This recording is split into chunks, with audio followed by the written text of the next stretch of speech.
Have you ever wondered how asking questions can help you better connect with your teen? Today, we are going to talk about how you can ask great questions to connect with your teen. This is one of the most powerful things we can do to help our teens with loneliness, depression, anxiety, and overall build a better relationship with them. Teens are craving a deeper connection. Many times, the teens I talk to are surrounded by people, but still feel incredibly lonely. Many of us can probably relate to that. But it only takes one person who knows how to ask deeper questions, such as, hey, what are you thinking? What have been your recent struggles in life? What are your successes? What brings joy, meaning, and purpose to your life? Of course, as any parent who has ever interacted with a teenager before knows, it's all so easy for walls to come up. And next thing we know, our kid is shutting down and censoring their answers. So today we will talk about how you can ask the kind of questions that help teens feel that connection that they are craving and how to get around some of those walls that they might put up. Let's imagine you're in the car with your kid on the way home from school and you think to yourself, now's a great time to try the thing that all the parenting tips say you should do and have some quality one-on-one time in conversation with your kids. So you start asking questions like, how was school today? What did you learn? Do you have a lot of homework? Every parent knows what might happen next. Your kid starts to shut down, give one-word answers like, fine, good, boring, I have a lot of homework. So what do you do next? How can you roll with the resistance instead of just pushing back or shutting down yourself? Here are the principles behind a good question. First, get truly curious. Teens can be incredibly sensitive to pressure. Do you secretly think you already know the answer to the question? Or are secretly hoping for a particular answer? For example, even something like, how was school? We can be secretly hoping that they'll just say, great, because we don't have the energy to deal with a negative response. The same exact question can land completely differently depending on our motivation for asking it. Are we truly in a place of curiosity? Are we truly in a place where we can accept whatever the answer might be? Try this. Go into the situation with the mindset that the situation is brand new to you. Even if you've had the same conversation with your child 1,000 times before, ask yourself, what do I not know yet?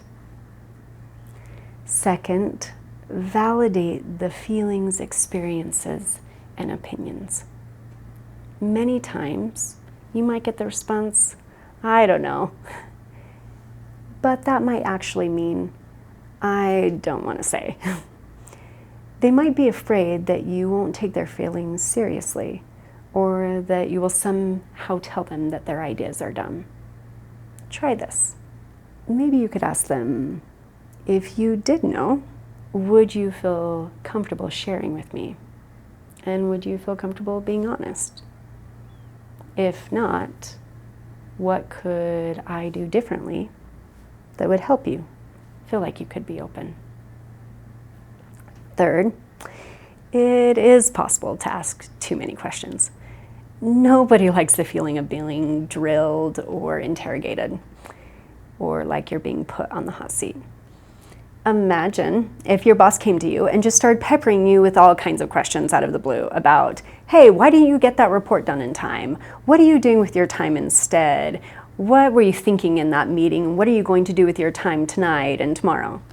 That kind of experience is no fun.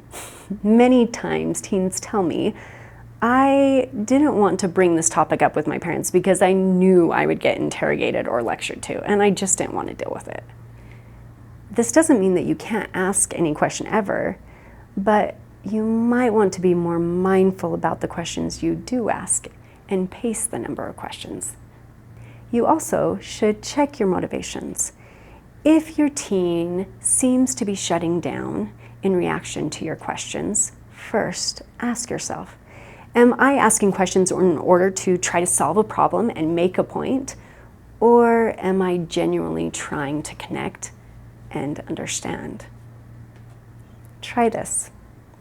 you can actually respond to their silence with a question or an observation. Maybe I'm asking too many questions. What do you think? Or would you prefer to not talk about this right now? Then listen to their response. Our fourth principle is that silence and time can actually make any question better. Every parent can benefit from practicing duct tape parenting. Whenever you feel the urge to lecture or focus on sharing your own opinions, imagine putting duct tape over your mouth. You might be surprised at what comes out of your teen's mouth if you just wait long enough. There's power to the silence.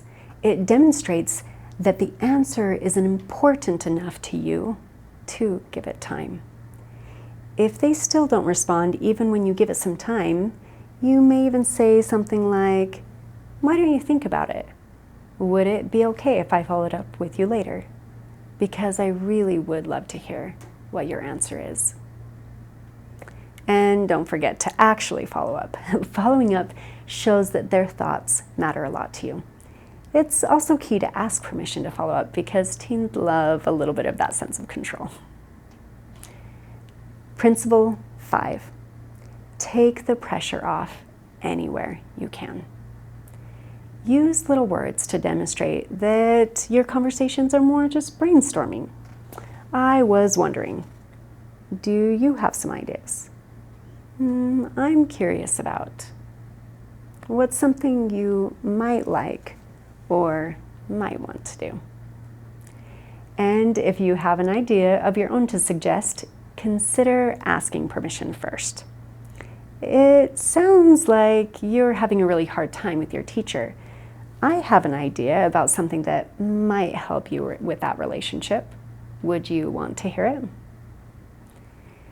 Because when it comes to getting our kids to behave a certain way, questions aren't just for connecting. Questions are also an amazing way to parent. Let's imagine that very common situation where your kid comes to you and says, "I am sick of school and I don't want to go to school today." Our instant reaction might be to give a lecture or respond with frustration. "No way, you know you have to go to school." Or, "If you don't go to school, you're going to fail your classes." Or, "You have to learn how to do things you don't want to do." You could respond that way, or you could respond with a question. "Okay, I'm just curious. If I let you stay home from school, what are the 3 things you would do today?" This doesn't mean you are actually going to let them stay home, but it does allow you to better understand what their needs are in this moment. It also shows that you care and you're interested in what is important to them. You also can ask some follow-up questions. If the kid says, "Well, I just want to sleep all day," then you can say, "Oh, okay, tell me more about that. Why do you want to sleep all day, and what would that get for you? How would that make your life better if you were able to sleep?" Or they might say something like, "Well, I'd want to play my video game." "Okay, how would you feel at the end of the day? How would you feel better being able to spend the day on your video game?" You might be asking yourself, why not just come back with a direct response about family rules and obligations?